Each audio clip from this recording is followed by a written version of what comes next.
r/AskReddit. Dark web users, was there ever a point in your use that you felt you were genuinely in danger? What happened? I don't frequent it a lot, but once I accidentally left my browser in full screen and a stranger in a chat room asked me if my curved monitor was nice. Freaked me out a bit.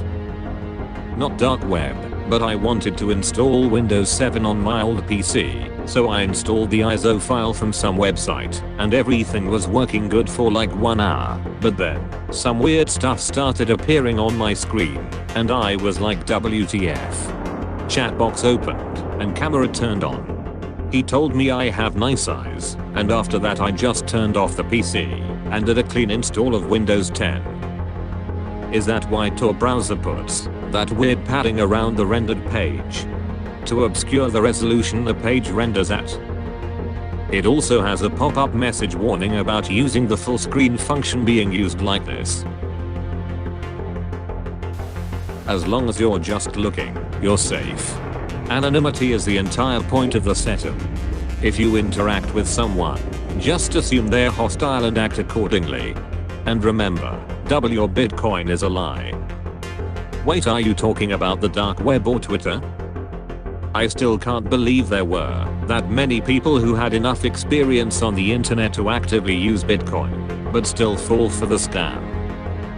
My thoughts exactly. I don't even know how to acquire Bitcoin, but I knew that was a scam. I've written a couple of books about the dark web, which means I've spent a bit of pretty much every day of the past 8 years poking around inside. Over the years I spoke to, interviewed, and even visited many dark web identities, drug dealers and operators of darknet markets mostly. I attended the trial of one of the most evil people on the planet, Lux, the owner of Hurt to the Core, a child torture site. Turned out to be a friendless, unhappy kid who built his evil empire from his childhood bedroom, with his parents blissfully unaware of what was happening under their noses. The only time I felt even slightly in danger despite all this nosing around in there was when I helped uncover a Hidman scam. The owner of Bisa Mafia, the most profitable murder for hire site in history, came after me when I started writing about him. He made loads of threats. You don't know who I am, but I know who you are and where you live, but that wasn't scary, as I had access to the back door of his site thanks to a friendly hacker, and knew he didn't really want to hurt anybody. It took a bit of a darker turn when he told the people who had signed up to work as hitmen on his site, and who he made video themselves burning cars with signs on them to advertise how legit his site was, then never sent them the promised money for doing so, that I was the owner of the site who had ripped them off. That could have become ugly, but luckily even the thugs weren't dumb enough to believe him. The only other time I've been a bit nervous was when Homeland Security wanted to have a friendly meeting with me on one of my trips to the US to attend a trial. They were friendly, but scary too. I remember finding a website in high school where you could sell your baby. I thought it was a joke, but the more I looked into it, it seemed legit, so I called my teacher over and showed it to him. He was like, "Okay, thank you, I'll handle it." Never asked him what happened, but the site was down shortly thereafter. Maybe he reported it? I don't know. He probably sold his kid. I've gotten 2 of those accidentally. I was on a file sharing program, Emule, and they were labeled as something else. One was a young Russian, I think, soldier being killed, and one was a woman. In both cases, it was sickening. I wanted to contact the police for the woman, but I didn't. What good would it do? Plus, I thought there was a small chance it was faked. The Russian guy though, it was not faked. In real life, I had an acquaintance who liked sick websites. Pictures of people in car crash, pictures of people in a morgue, anything where there was dead people. I stopped talking to him because the stuff he sent me just kept getting sicker. 4F. All I sent him was jokes and images/movies of girls. It makes me sad that there are people who are into this. Seriously, I was disgusted and horrified, and then felt sad for days. Also, if other people weren't into it, then maybe there would be no market for this stuff.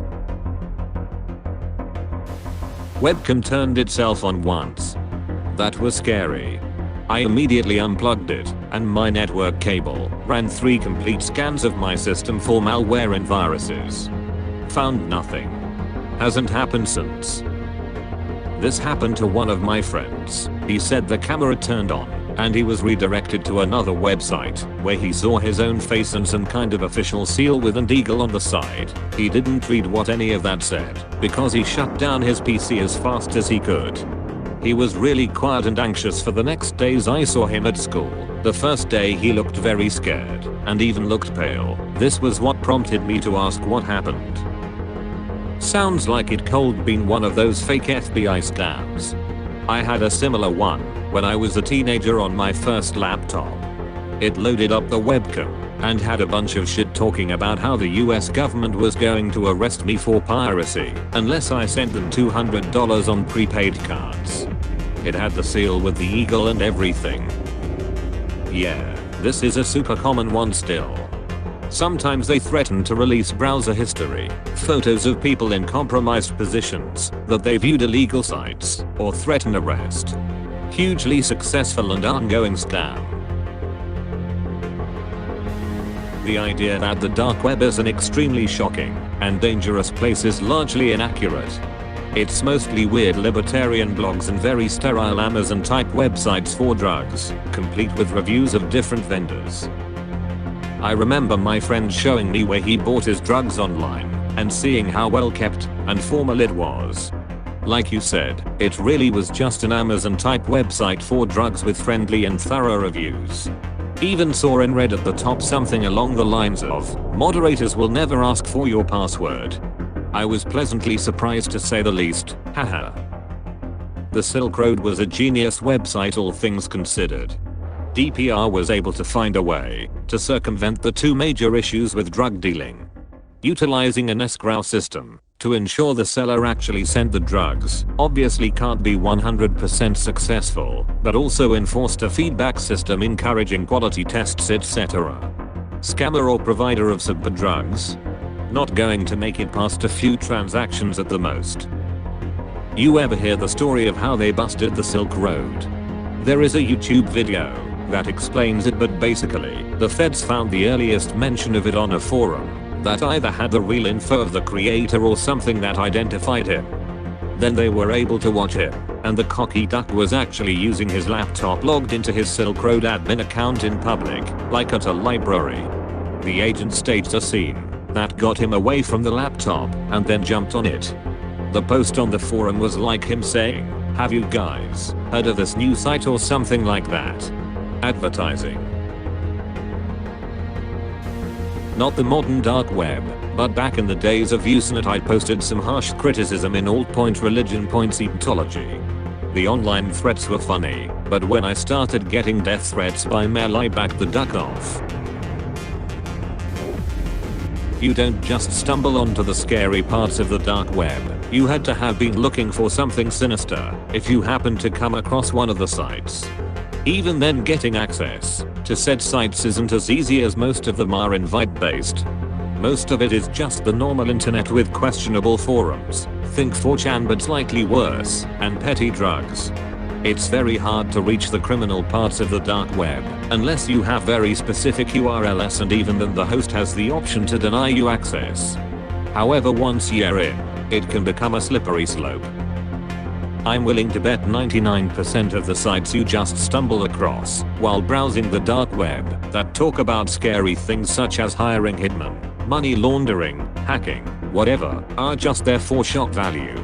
There are several such sites on the first pages of Onion link lists that have been up for years. If they were real, law enforcement surely would have been able to track them down by now. It's actually pretty easy for people over the internet to hide from law enforcement, especially when they aren't all in one place and are experts at hacking and all that. There are dark websites that do get seized by law enforcement, although it's not super common, as it's hard to track them down like you stated. Usually the sites that are seized are pretty prominent ones, which is why I believe these popular shock sites are just that, shock value. Otherwise they wouldn't be on so many linked lists for years. The scariest moment for me was when I stumbled upon a creepy ARG and thought it was something much more sinister until I found out it was just an ARG. The dark web isn't really that scary.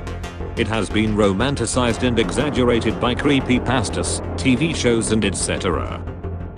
What does ARG mean? Augmented reality game. Just clicking on that made me get instant anxiety.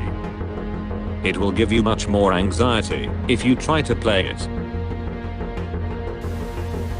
No. The dark web is actually not very exciting and it's very hard to use. The only danger you are in is getting a visit from the law after trying to buy drugs online. Even then sometimes the law just confiscates your drugs and sends you a letter that's the equivalent of hey don't do that shit. Have a friend who deals drugs and he showed me letters that show they've confiscated his product but nothing else came of it. He does use other addresses to have it shipped to though, so never sent directly to his place. Also mail carriers will steal stuff such as weed or anything they know that's drugs, so make sure it's insured. Watch the deep dark web documentary called Hackers. Super high production value and it really shows the gritty underbelly of the hacker world. It's probably the most accurate documentary out there. I know this because I was zero cool. I was a casual orderer of the dark web for a while and got pretty big into it and started buying slightly bulky packages of drugs. If you knew the markets for a while then you would know one called Alpha Bay was the best of the best. The Amazon of drugs and fraud would be its best description. However, it went down mysteriously one day and everyone assumed the owners just scammed everyone for their Bitcoin. Partially true, but in the background it was actually seized the DEA. Everyone flocked to a new site called Hansa, which had some sketchy design features, but it was the next best alternative. Turns out the Dutch police took over the site and with cooperation of multiple governments ran a drug distribution onion site with over $1 million of transactions for around a month. They were gathering information from unsuspecting users, including me, who bought with faulty security practices. Now this is where I started freaking out. Imagine trafficking drugs through the mail, and the Attorney General at the time, Jeff Sessions, makes a speech, live on television, that he was going to crack down and explicitly explains how ducked everyone on Hansa was, because they have been gathering data for over a month. And in a big dick energy move closes the site and puts up a banner in its place saying everyone who has purchased will be prosecuted to the fullest extent of the law during his live speech. I was shitting myself for a month as many arrests did occur, but luckily I guess I wasn't important enough and nothing happened to me. Drugs seized. Paranoid months. Nothing happened. Not really a dark web user, but I got darksked by a neo-Nazi group on the dark web and ended up having to use the dark web to find the websites that had my information. Department of Homeland Security and the FBI showed up on my doorstep because they were threatening to send me letter bombs and send people to abduct. It was scary shit. They all fell off the face of the earth recently, so I'm just hoping the feds got to them. I'm glad the DHS and FBI came to protect you. Had a buddy who used to order weed.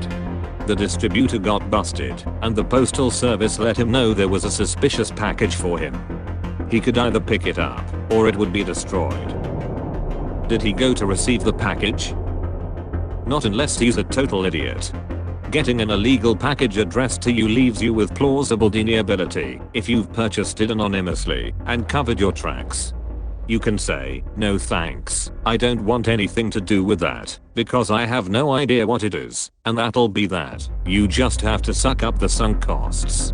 Trying to pick it up after you've been told it was suspicious and being held will earn you a nice talk with the authorities. Hey, we have your suspicious package here, and we are gonna destroy it if you don't come get it. To be honest, if I didn't know what was in it, I'd probably try and find out due to curiosity. Didn't order any meth, but if someone's shipping me any, I'd like to know.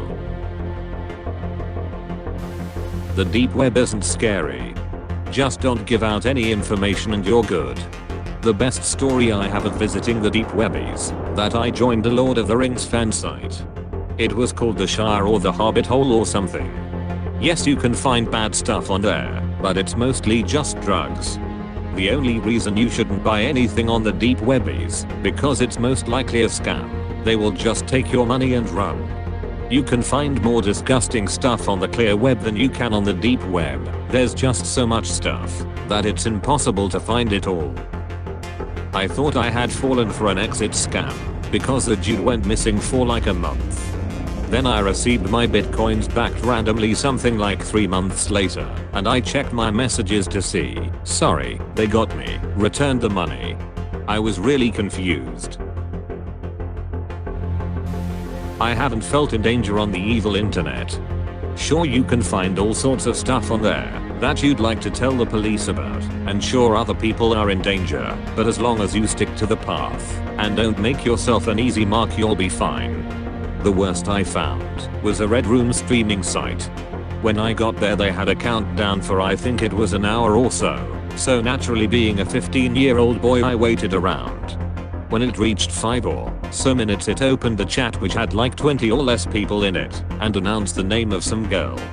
You could tell that only 5 or so people were here for blood and the rest were just kids being kids. Then when the countdown was over it prompted me to pay in Bitcoin to see it, so naturally I went on my merry way.